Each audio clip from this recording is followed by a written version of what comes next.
I'm Heather from booktubes, and today is finishing my entire pre-2024 TBR. So I have a pretty manageable TBR on Goodreads, and I do that by deleting things that I'm no longer interested in ruthlessly and DNFing. I DNF a lot. So even though I finish hundreds of books a year, it's not that I am so good at sticking to a TBR, because I'm not. I'm a huge mood reader, but I simply just don't let things linger. If I don't have any interest in picking you up, if I'm not feeling a spark, if I'm feeling a bit of dread at the idea of having to pick you, you're gone. We're all done here. And if you come back to me, that's great, that's fine. That has happened for a couple of books that I have marked off my TBR. They've come back. But by and large, I don't worry about not having enough books to read.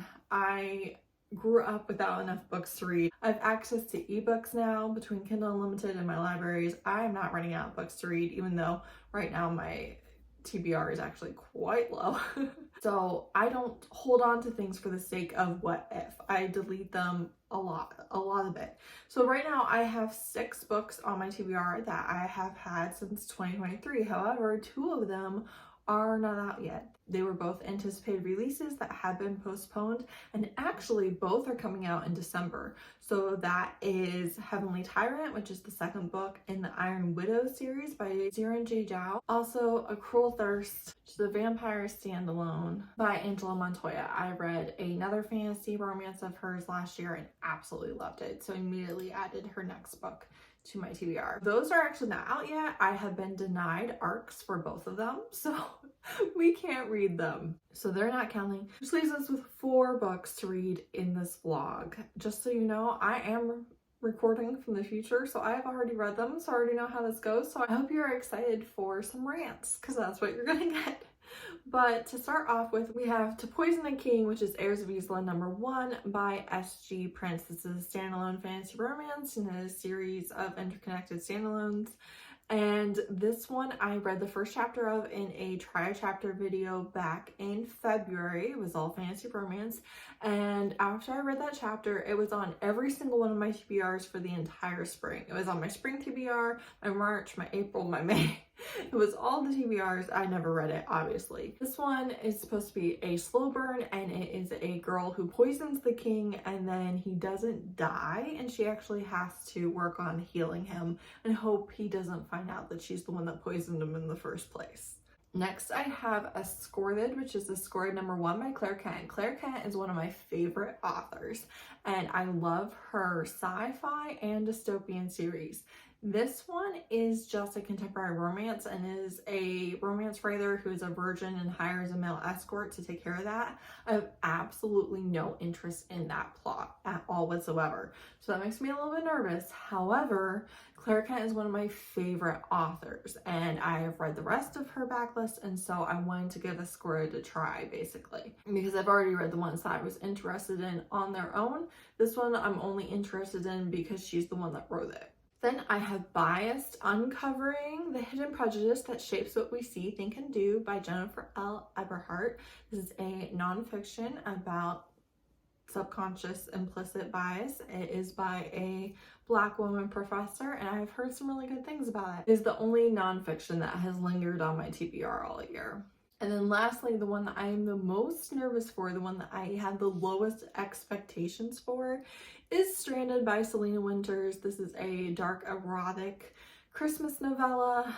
She goes to Alaska and goes to his territory, and he stalks her, and there's consensual non-consent and primal play and things like that. So it should be a kinky fun time, but I have pretty low expectations for it. That's all the books that have made it on my TBR pre-2024 that are still there, and we're gonna give them a shot. Well, that first update is gonna be a rant. If you're wondering why I look like I got no sleep, it's because I really didn't, and it's all this stupid book's fault. It has been so long since I had a book like this, and not in a good way. Not in a good way. To Poison the King, I don't know who it's by. Love the cover. The cover's great. The writing, really good. The entire project of the book, the absolute opposite of everything that I enjoy. Did this say HEA guaranteed? Yeah. And was there an HEA? Yeah. Was that like the only glimmer of happiness in the entire book? Kind of. Oh. I give this 2 stars. How long is this even? Let's look at this. Okay, this was 434 pages.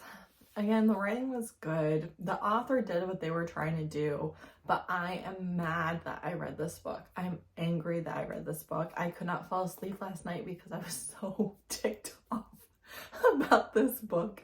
So I'm going to give you some non-spoilers, and then I'm going to give you a full spoiler rant. So I'll let you know. So this book covers about 4 years, and when we begin, our main character is 14 years old. She poisons the king on the order of her mother, who is the palace physician, the royal physician, and then her parents abandon her, and she is left, and the king did not die, so she has to try to heal him. And over the course of the several years, they become friends, and they're in love with each other, but they don't admit it, right? He is 9 years older than her. Yeah.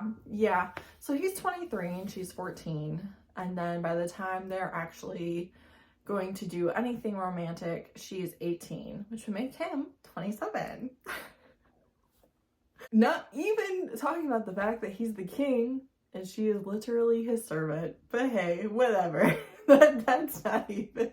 And the long list of complaints that I have about this book, like, it almost doesn't even matter because I dislike everything else so much.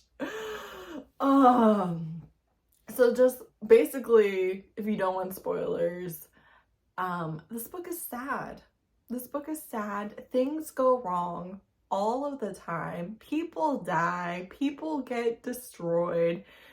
If something can go wrong for the main character, it will go wrong. If she can suffer in some way, she's gonna suffer. And then, you know, at the end, this is the type of thing that really, really frustrates me because I read like a good portion of the book and I'm like, okay, like all of this was frustrating and sad and yada yada.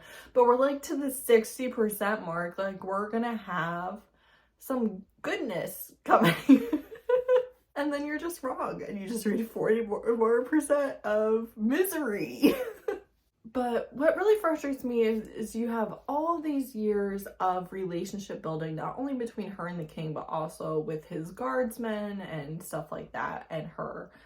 And then it all just goes away. They don't trust her. They don't believe her. They don't listen to her. They would happily kill her. And especially for me, for the love interest, when you've already had so many years of building the relationship, I'm fine when he's like the worst at the beginning. He's obviously suffering from the effects of the poison. He's also completely isolated, so people don't see him in his weakened state. But again, you have a 23-year-old king purposely being cruel to a 14-year-old servant. And I just can't really, I'm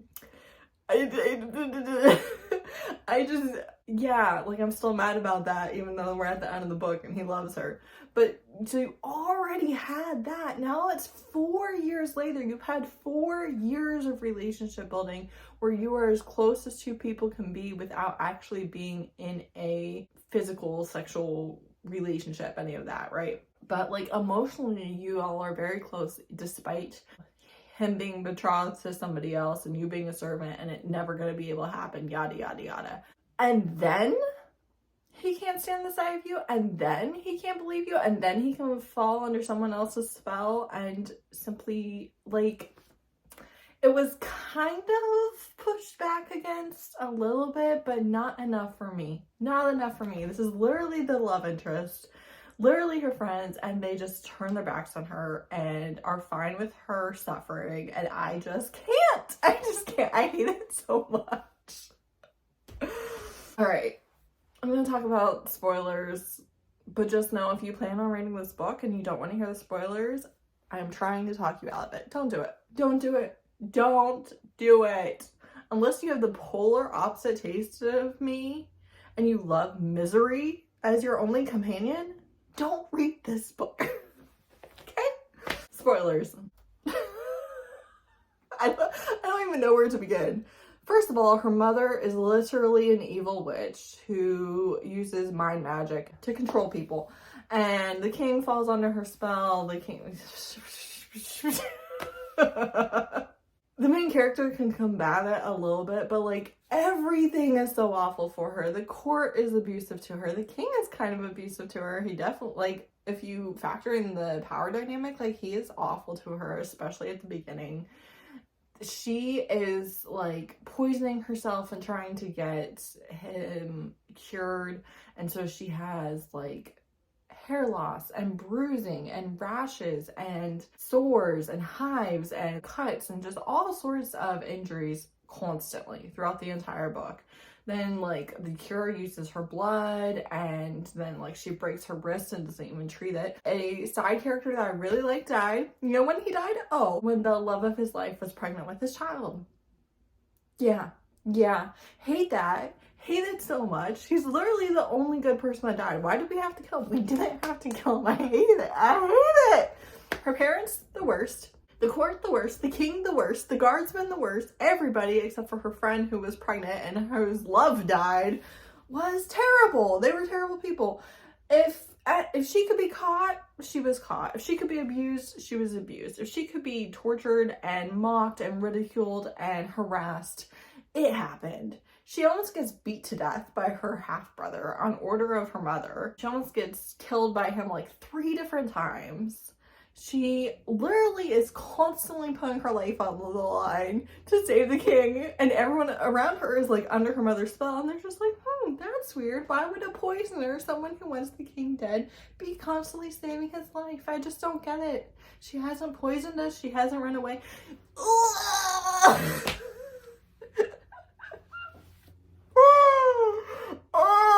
I'm so angry. I'm so angry with this book.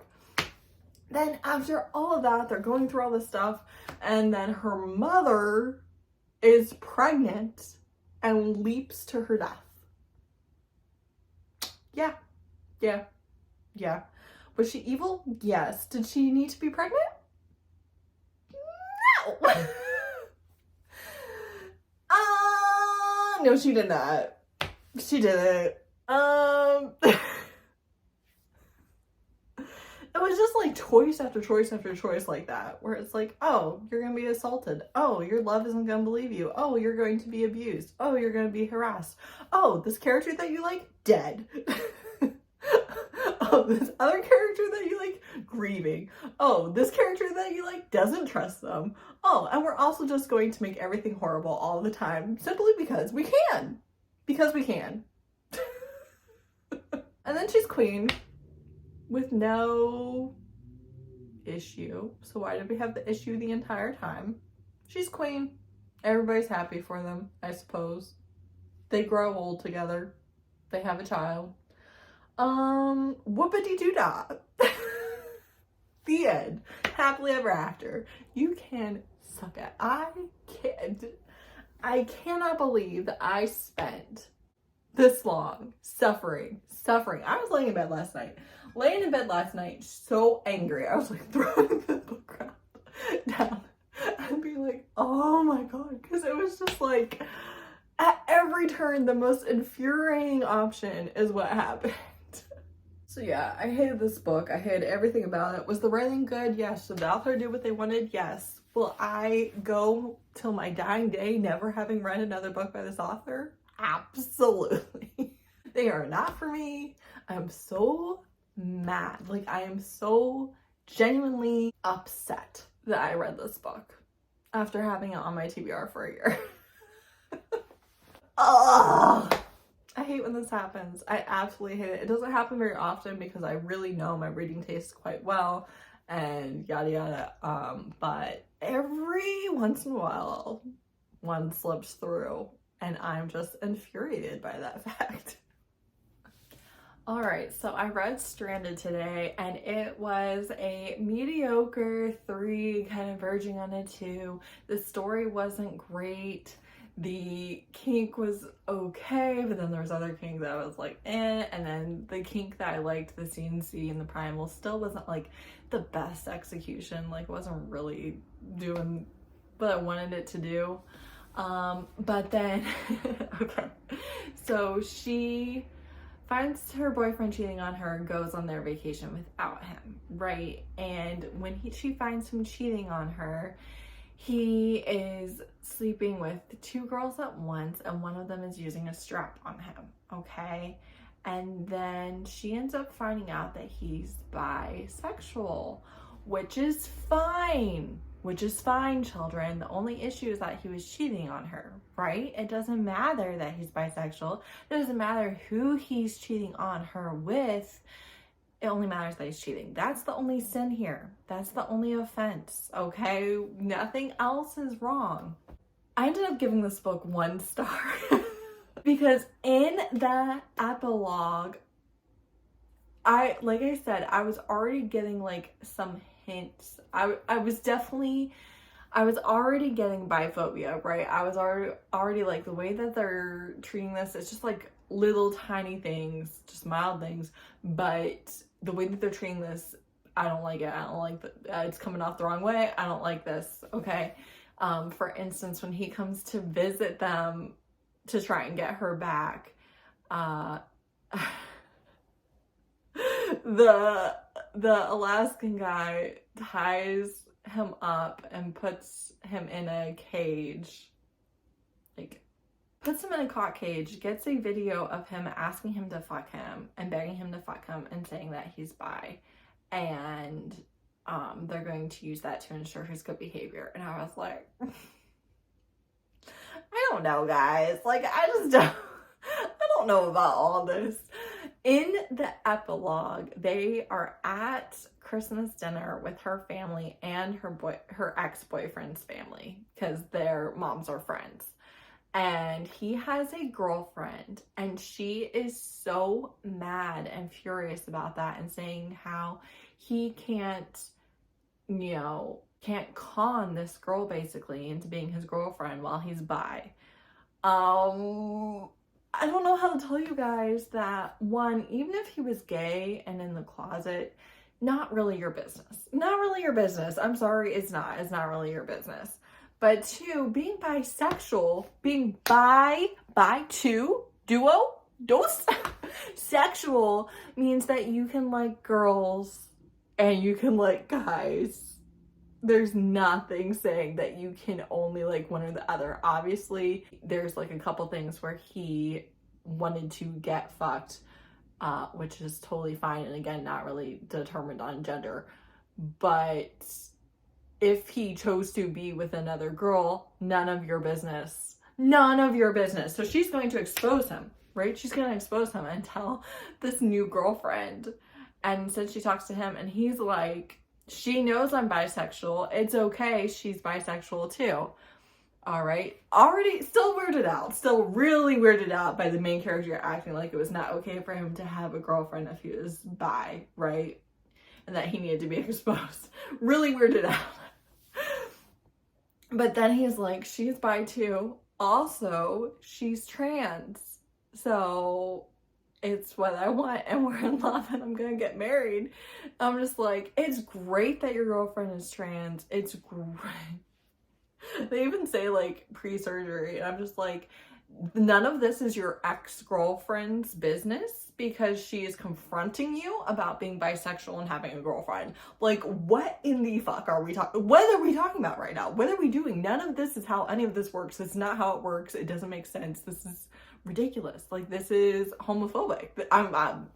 I'm sorry, but it is. You cannot tell someone else that your partner is trans. 1, if your partner doesn't want that to be public knowledge, and 2, to justify your own sexuality. That's not how that works. That's not how it works. It's not how it works. Obviously, bisexual people can be attracted to trans people. That's not like a transphobic thing to be bisexual instead of pansexual. It's just based on the way your attraction works and what label you feel works best for you, okay? So it's not like he can't be bi and have a trans girlfriend. All of that is perfectly fine. It was so homophobic. Like, it was so biphobic and transphobic. Like, it was all the phobics, and it was the main character, like, putting him in that position and confronting him and doing all of this. And I was like, this is messed up. Like, immediately 1 star. This is bad. This is not good. That, like, you were mediocre. Now you're actively offensive and a problem. Like, this is not good. This is not good representation. This is not okay for your character to act. And the way that your character had it addressed was still not okay. Was still not the right move. I think that this book was very biphobic, and 1 star, would not recommend. Then also, you know, he's out in the Alaskan wilds and he's a criminal and he wears masks and stuff, and he seems surprised that she could have a mask kink. Like, that's not an extremely popular kink. He was just like, most women don't want to see the mask, it creeps them out. I'm like, what woman are we talking about? Am I just like in a weird niche on the internet? Because I thought that this was like commonly accepted things. Like, we just had Halloween. I don't know about you, but I saw a lot of mask content, and it was mask kink content. It was not just people wearing masks. Like, it just doesn't seem that weird or unusual to me, and I think it's weird that you were making it weird. You're literally dressed up as Ghost from Call of Duty, and you're acting like that's not a common cosplay, fantasy role-playing thing. The consensual non-consent, of course, was talked about how, like, we shouldn't want this, blah, blah, blah, blah, blah. And it's just like, I don't know. Like, who are you writing this for? You're writing it for people who like consensual non-consent, mass kink, and primal, and dark erotic romance, and yet you're still just like, we shouldn't want this. Okay. You know what's more concerning? You know what's more offensive is the fact that you keep having sex outside in the Alaskan winter. Y'all are gonna get frostbite on your privates. What is happening? Why are we doing this? It is so cold. It is so cold out there. What are you talking about? What do you mean we're just gonna keep stripping and having sex? Like, we literally can't do that. Am I crazy? Is that not like an actual health concern? Like, won't you actually get frostbite if you do that? So, terrible.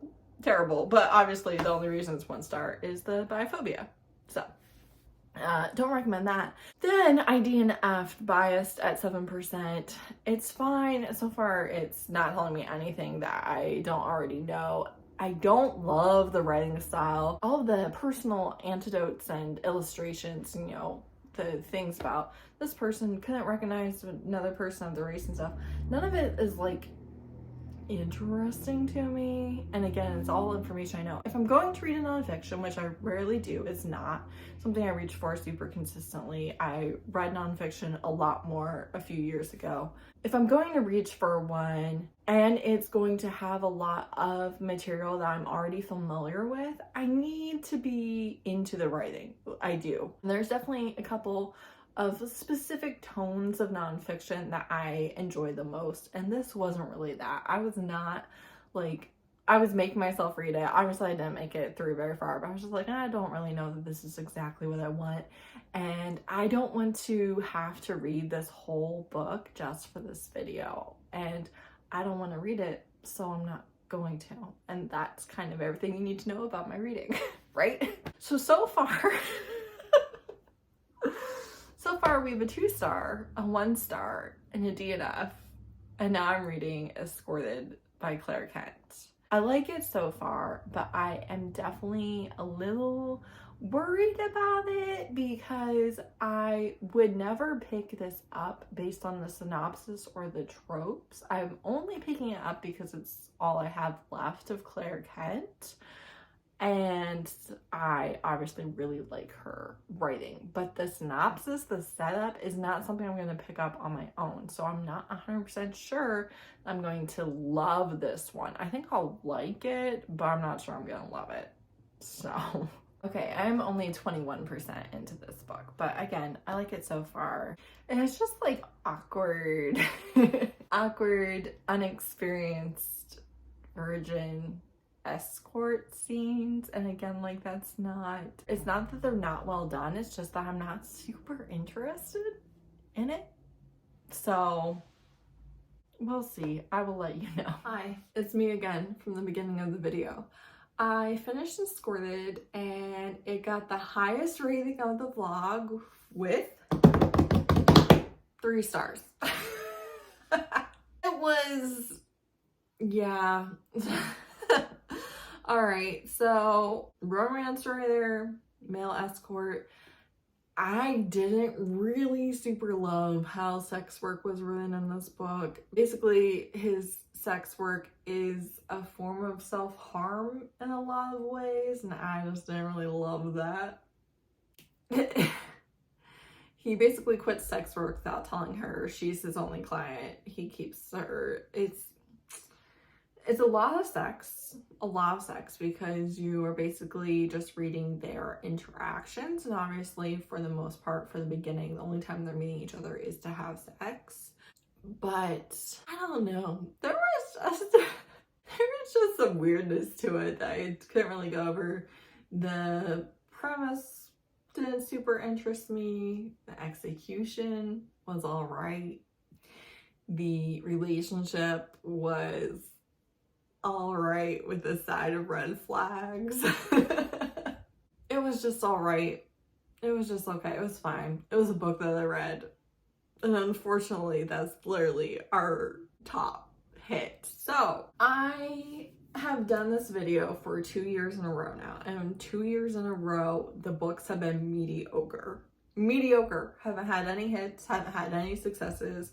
They've all been like, could have just deleted that. Should have just deleted that. Would have been better off just deleting that. Which I think kind of shows, once again, surprised that this is the conclusion I came to, because this is the conclusion I always come to, is that I know my reading taste very, very well. And if I don't end up picking a book up for that length of time while still keeping it, chances are that it's just not going to be as successful as a lot of the other books that I did choose to pick up in the meantime, in the interim, if you will.